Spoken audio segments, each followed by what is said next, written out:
百汇广场出现了一个由金属材质和冷色调 LED 灯带组成的科幻主题馆。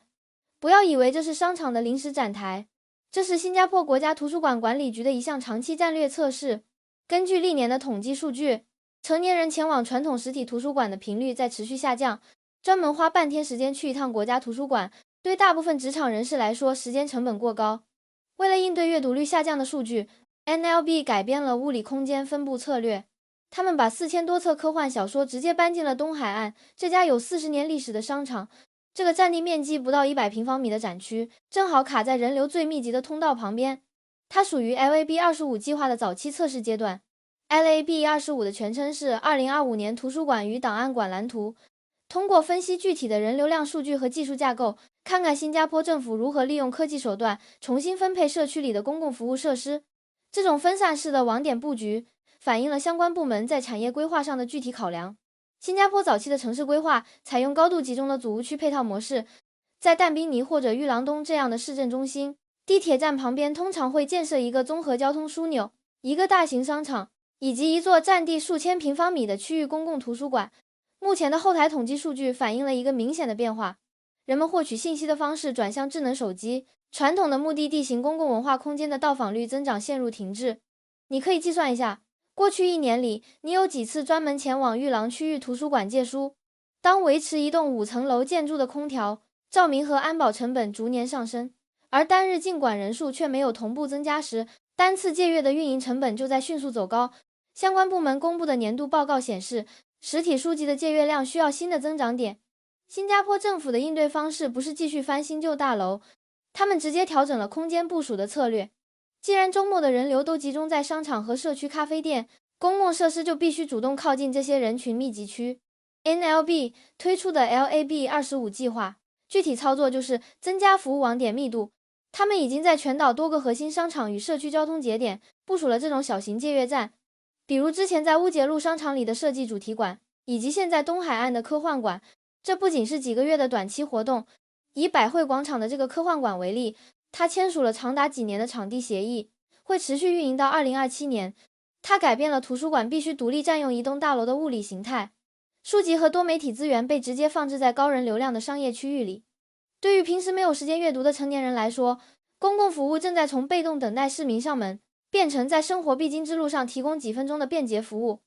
在商场租金高昂的前提下，这种模式需要极高的运营效率才能维持整个系统的运转。要维持分布在全岛数十个商场的借阅网络，关键在于控制长期的运营成本。当图书馆进入商业中心，主要挑战是人力开销和日常管理的效率。无论是在东部的百汇广场，还是西部的裕廊坊，这些小型场地现场都没有安排全职的图书管理员。所有的借阅和归还流程全部依赖 NLB Mobile 应用程序结合无线射频识别技术来完成。每一本书的封底都贴有专属的 RFID 芯片，读者只需要拿出手机，打开应用程序，扫描书籍上的标签，系统会在几毫秒内完成信息核对，将借阅记录同步到全岛的中央数据库。这种减少现场人力的部署方式，展示了数字技术如何替代传统的物理操作流程。过去，大型图书馆需要几十名工作人员负责整理上架、办理借还手续、处理逾期罚款。现在的自动化模式大幅度降低了维持单点运转的固定费用。根据 NLB 公布的年度数据，全面推行移动端数字化之后，电子资源的借阅量和应用程序的月活跃用户数出现了2位数的百分比增长。这种前端减少硬件设备，后端依赖云计算的技术应用，让 NLB 能够以较低的资金风险，在全岛各个社区进行网点测试。如果某个商场场地连续3个月的数据表现不及预期，管理团队可以迅速解除场地租赁，将书架和设备转移到下一个测试点，整个过程的资金损耗被控制在极低的限度内。更重要的信息在于，商场场地同时具备了公共文化数据采集的功能。政府部门通过这些高频的扫码交互记录，能够准确测算不同社区居民的活跃时间段、停留时长以及具体的阅读偏好。东海岸的居民在这个月借阅了多少本科幻小说？裕廊的专业技术群体对哪些类别的书籍更感兴趣？周末下午2点到4点的借阅高峰期，系统需要处理多少次并发请求？这些详细的数据记录直接指导全岛文化资源在不同月份的动态调配。管理系统会根据上一周的借阅热度，决定下一周向百汇广场运送哪几百本新书。技术应用解决了资源分配的效率问题。接下来需要关注这个网络具体向公众提供了哪些内容，明确了设施的建设方式。我们来看百汇广场这个场地提供的具体书目。为什么这个场地要选择科幻文学作为主要内容？这不仅是为了配合商场环境的视觉设计，而是与提升民众数字素养的长期计划相关。在这个场地内，上架了近4000册科幻书籍，现场特设了新加坡本地科幻作家的专属展区，展示了多部获得国际奖项的本地出版物。场地中心还引入了本地艺术家 Crystal Melson 结合生成式人工智能技术创作的互动装置，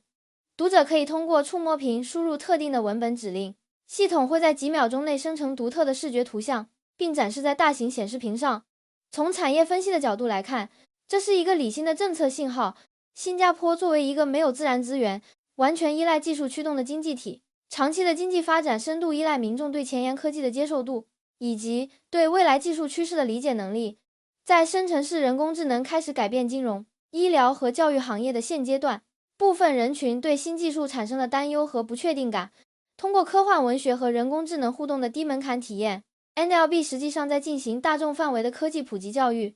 这与新加坡推行多年的智慧国民战略在方向上是完全一致的。建设智慧城市不仅需要光纤网络、传感器和数据中心这些硬件基础设施，更需要具备数字素养的民众。只有当多数人懂得如何使用新技术，整个社会的公共服务运作效率才会真正提升。官方持续增加本地创作书籍的展示比例，说明政府在扶持本地文化产业、增加数字时代本地认同感方面的资金投入正在加大。新加坡不仅计划继续作为跨国科技企业的数据中心和亚太区总部，也在尝试培养本地的创作者，输出本地的科技与文化内容。当你在周末购物结束，带着孩子在这个借阅站里体验人工智能互动时，你们正在参与一项国家级别的文化普及与科技教育计划。这超出了商场每平方米营业额的商业计算范畴，体现了公共设施在提升国民整体素质方面的具体作用。百汇广场的科幻借阅站不是一个仅供拍照上传社交媒体的临时展示区，它是国家图书馆管理局在2025年蓝图下利用数字技术改造城市公共空间的具体测试项目。从集中式的大型独立建筑走向分散式的商业中心网点，从传统的纸质借阅卡走向智能手机应用程序的全岛互联，新加坡相关部门正在使用科技行业常见的数据测试标准和效率指标，持续更新本地的公共文化服务设施。这种将知识获取渠道直接放入居民日常活动区域的做法，展示了未来城市规划在空间利用上的具体方向。你最近有去过商场里的这种小型自动图书馆吗？比如在超市买完生活用品后，顺手用手机扫码借走一本小说或者技术手册。你觉得这种完全没有工作人员在场，完全依赖自助操作的借阅体验，在软件界面或者硬件感应上还有哪些需要改进的地方？欢迎在评论区留言，详细分享你在这个设施里的具体使用经历。如果你喜欢今天这种分析城市科技与产业动态的视频内容，请点击订阅频道，并打开通知铃铛。我们下期继续通过具体的数据记录和逻辑分析，带你了解新加坡商业项目与科技政策运作的具体机制。